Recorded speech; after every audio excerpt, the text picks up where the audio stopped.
अरे नहीं नहीं नहीं नहीं, हम यहाँ सूप किचन नहीं चला रहे हैं। तुम्हें अभी जाना होगा। मैं तो प्रवचन के लिए आया हूँ मैडम, अगर आपको कोई दिक्कत नहीं तो। ये बड़ी परेशानी है, तुमसे बदबू आ रही है, तुम्हें अभी जाना होगा। क्या सब ठीक है यहाँ सैंड्रा? नहीं, सब ठीक नहीं है। वो बस यहाँ घुस आया और चर्च में बदबू फैला दी। मैं तो बस आपका उपदेश सुनने की उम्मीद कर रहा था रेवरेंड। ठीक है, जैसे मैं पोप हूँ। मुझे लगता है कि सबके लिए इसका हल निकाला जा सकता है। मुझे मत बताओ कि आप सच में इस नाटक पर यकीन कर रहे हो रेवरेंड। नाटक? बस 2 हफ्ते पहले ऑकरिज के पास वाली चर्च को कुछ गुंडों ने पूजा करने वालों का नाटक करके लूट लिया था। मैं कह रही हूँ ये बंदा सिर्फ मुसीबत है। मैं किसी को लूटने का इरादा नहीं रखता। हम सैंड्रा, इस आदमी को यहाँ रहने का उतना हक है जितना कि तुम्हें है। वाकई? क्या उसने चर्च की छत ठीक करने के लिए हजारों डॉलर दान किए? नहीं, पर ओ हाँ, वो मैं और मेरे दोस्त थे। ओह रुको, मुझे याद आया, वो हर साल क्रिसमस चर्च परेड ऑर्गेनाइज करने में मदद करता है। फिर से गलत, फिर से वो मैं ही। मुझे सैंड्रा मत कहो रेवरेंड। मैं एक यहाँ की रहने वाली हूँ जो खुशी से हर हफ्ते यहाँ दान देती हूँ, और उससे भी ज्यादा। और ये मैं इसलिए नहीं करती कि किसी बदबूदार सड़क पे रहने वाले के पास बैठ सकूं। अगर वो यहाँ रहता है तो मैं जा रही हूँ, और मैं गारंटी देती हूँ कि बाकी मेंबर भी मेरे पीछे आएंगे। कोई बात नहीं रेवरेंड, मेरा कोई परेशानी करने का इरादा नहीं था, मैं बस जा रहा हूँ। चलो जाओ। तुम्हें You लगता think है I could मैं वो उधार ले सकता borrow हूँ? this? मैं वादा करता हूँ कि मैं इसे वापस लाऊंगा। आगे बढ़ो। धन्यवाद रेवरेंड। तुम्हें पता है वो आखिर में उसे बेच देगा, है ना?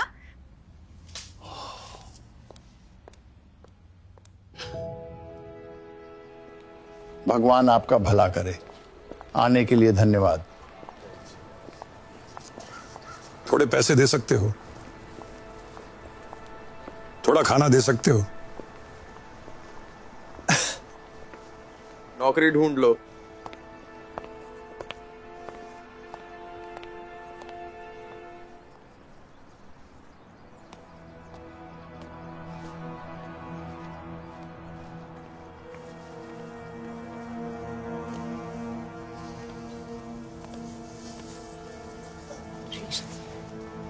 कैसा रहा? क्या तुम हमारे लिए कुछ खाना लाए? दवाई का क्या? सॉरी सब लोग, मुझे आज कोई खाना या सामान नहीं मिला। हम आपकी कोशिश की कदर करते हैं। लेकिन मैं खाली हाथ नहीं आया। आपने कहा था कि आप एक प्रवचन सुनना चाहते हैं, और भगवान कसम आपको प्रवचन मिलेगा। मैथ्यू 25 वर्सेस 35 और 36। मैं भूखा था, तुमने मुझे खाने को दिया। मैं प्यासा था, तुमने मुझे पीने को दिया। मैं अजनबी था, तुमने मुझे अपनाया। मुझे कपड़ों की जरूरत थी, तुमने मुझे कपड़े दिए। मैं बीमार था और तुमने मेरी देखभाल की। मैं जेल में था, तुम मिलने आए।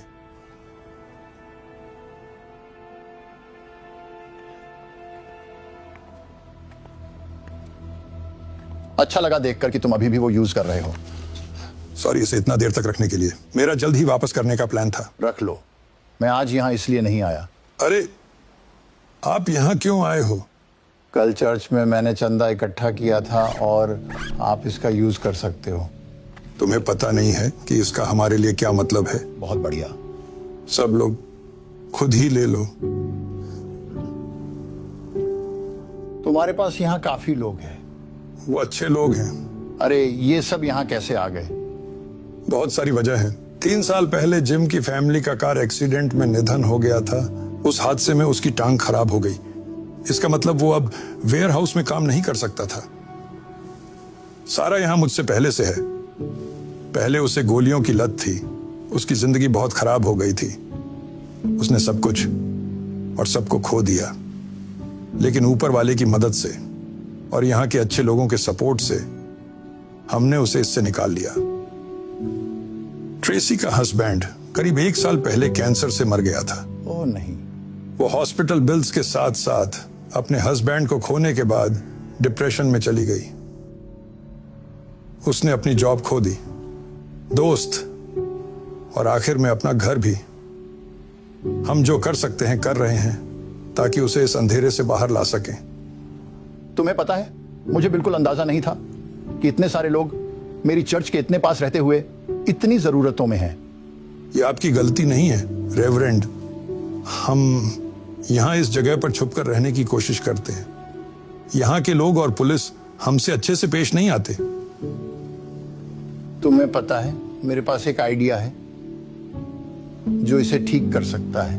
मुझे तुम्हारी मदद चाहिए।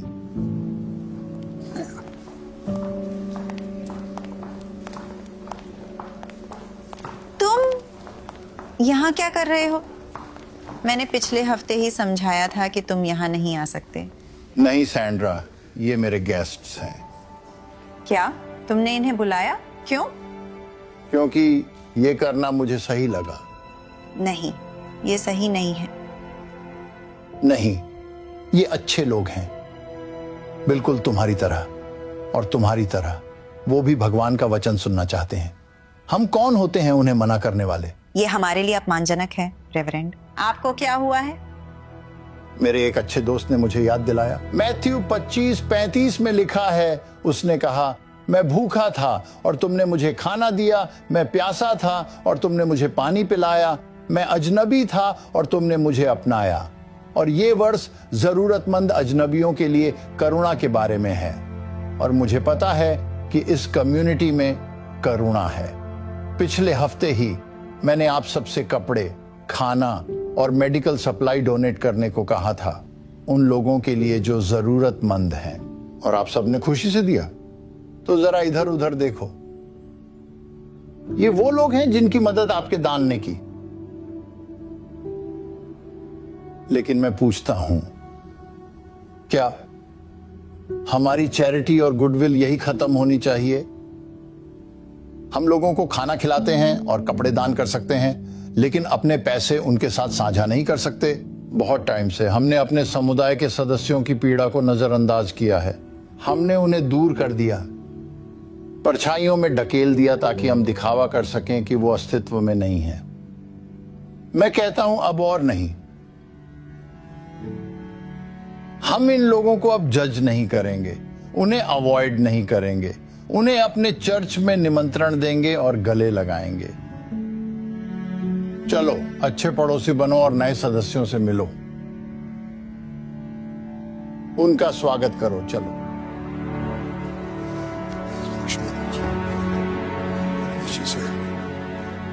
मैंने जैसा बिहेव किया उसके लिए मुझे प्लीज माफ कर दो।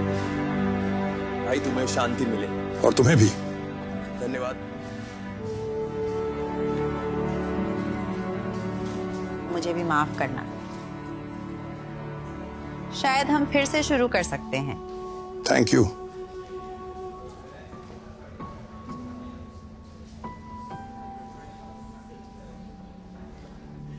धन्यवाद रेवरेंड इसके लिए। नहीं, थैंक यू। किस लिए? मुझे याद दिलाने के लिए कि मैंने सबसे पहले पादरी क्यों बनने का फैसला किया था। लोगों की मदद करने के लिए, ना कि उनको जज करने के लिए।